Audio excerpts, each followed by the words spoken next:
have you ever had the feeling that you were being watched?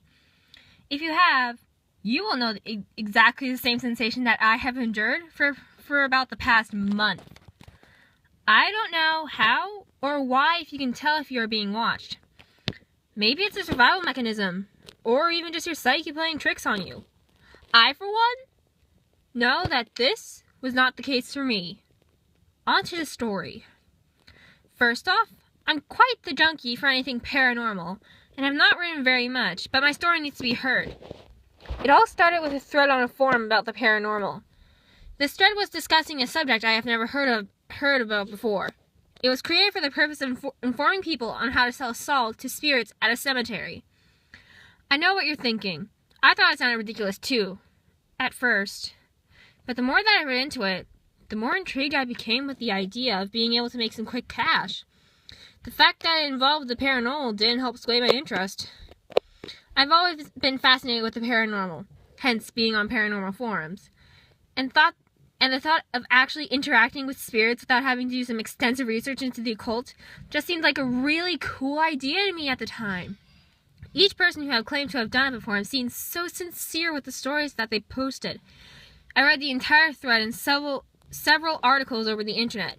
I, for one, was skeptical, and that in itself was another reason why I chose to go.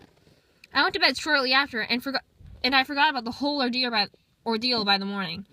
The next day, I found myself at the local Sam's Club to pick up a few things I needed for the week. Food, paper products, you get the idea. As I was looking through the bulk food section, I came across a 10-pound bag of salt. Obviously, it reminded me of what I read about the night prior, and the price was good. Really good, I mean. If it was regular price, I probably wouldn't have bothered, but this was some cheap fucking salt. I got the bag of salt and the rest of the stuff I needed and checked out. I get home with my groceries and go about my everyday business. For the sake of the story, I will fast forward to tonight. It's now around 10 p.m. and I have everything I need to go into the cemetery ready. I spent the next hour reading more about the legend, and by this time I am already having doubts and second thoughts. I'm not even in the cemetery yet, but I feel the adrenaline rush and my heart rate is through the roof. I hate the monotony of the night, so I pushed myself to get into the car by 11 p.m., and I began driving to the cemetery. As I am driving, I shit you not, the radio turned on by itself, not once, but twice. Each time it was static feedback and made me jump out of my seat and damn near slam on my brakes. 30 minutes later, I pull up to the front of the cemetery and sit in my car, thinking about what a dumb idea it was to come here. This just goes to show that even a skeptic person is afraid when put into a situation.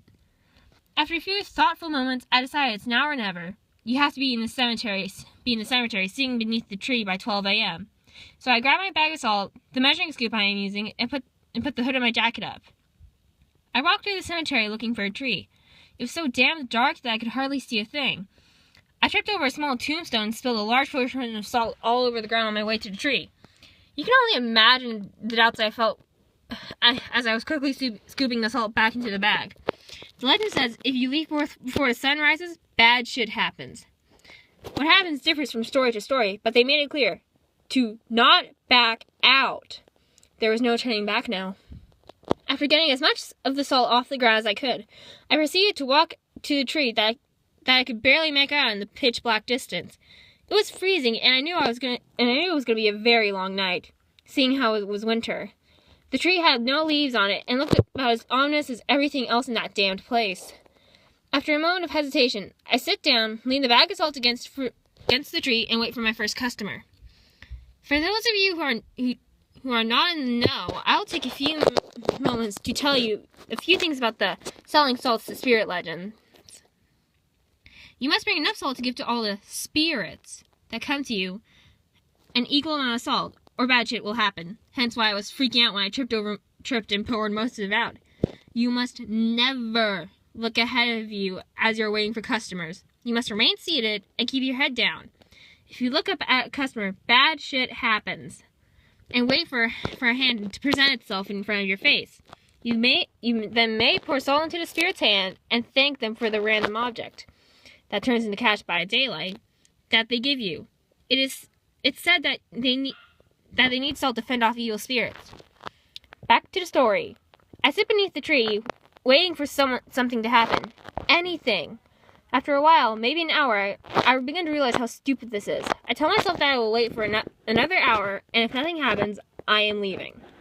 Being bored and seeing how you're not allowed to bring electronics. Ghosts don't like that shit. I grab a handful of salt and begin to sift it through my fingers and catch it with my opposite hand underneath. I repeat this mindlessly, seeing as I had nothing to do for the next 10 minutes or so until a hand. A fucking hand? I drop the salt all over my lap and fumble for the measuring cup.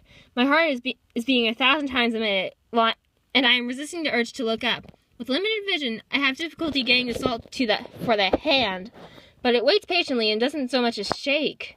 I pour the salt into its hand. It disappears, and I hold out my hand, waiting for whatever I'm supposed to receive to be given to me. About a minute later, I feel something pressed into my palm. I pull my hand back, say thank you in the calmest voice I could manage, and examine it close to my face. It was the head of a dry and dead flower. I put it into my pocket. Things started to pick up after that.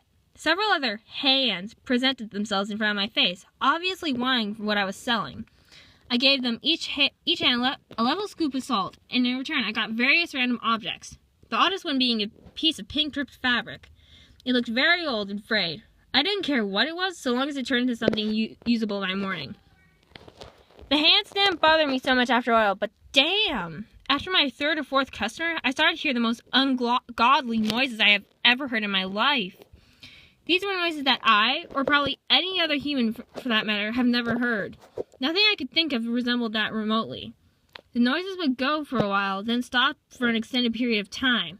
While this was happening, I closed my eyes and covered my ears with my hands. I opened my eyes to check for a hand every so often, but I kept them shut tightly in between checks to resist looking up at those fucking noises. Finally, the sun rose, and I can leave now.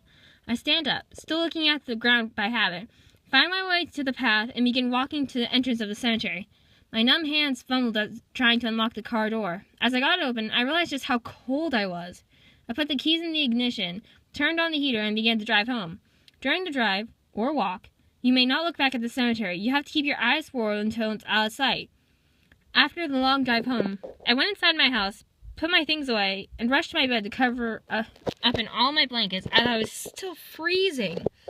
I lay down and tried to get warm, but I ended up dozing off from the sleepless night in the comfort of the warm bed.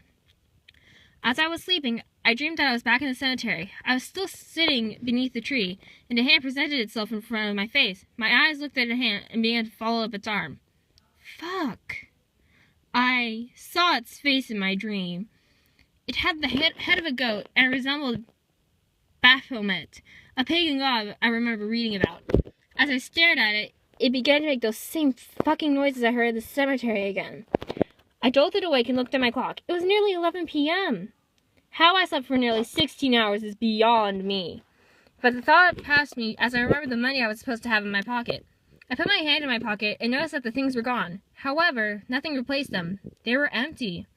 Since that night, I've been having that damned nightmare over and over again. I constantly have the feeling of being watched. The same feeling I had at the cemetery. It just won't go fucking away. I literally believe that my house is haunted now. Unexplainable things have been happening very frequently, and they seem to be getting worse. Almost every night, that fucking dream wakes me up before 12 a.m., as if they're trying to get me to go back to the cemetery and give them more salt. I don't want to step foot into a cemetery again. I can't believe that I ever did this. Whatever I was serving was no spirit, but something much worse. I would even go so far as to say that they were demons, and now they torment me. I don't know what to do if this shit keeps happening. The thought keeps crossing my mind that I need to bring them more salt so they will stop torturing me like this. That's exactly what they want from me to do, isn't it? I still have over half a bag of salt left over from the last time. It will be a final resort for me if I can't get these demons out of my life by other means. If you're reading this, please never try this. It will ruin your life.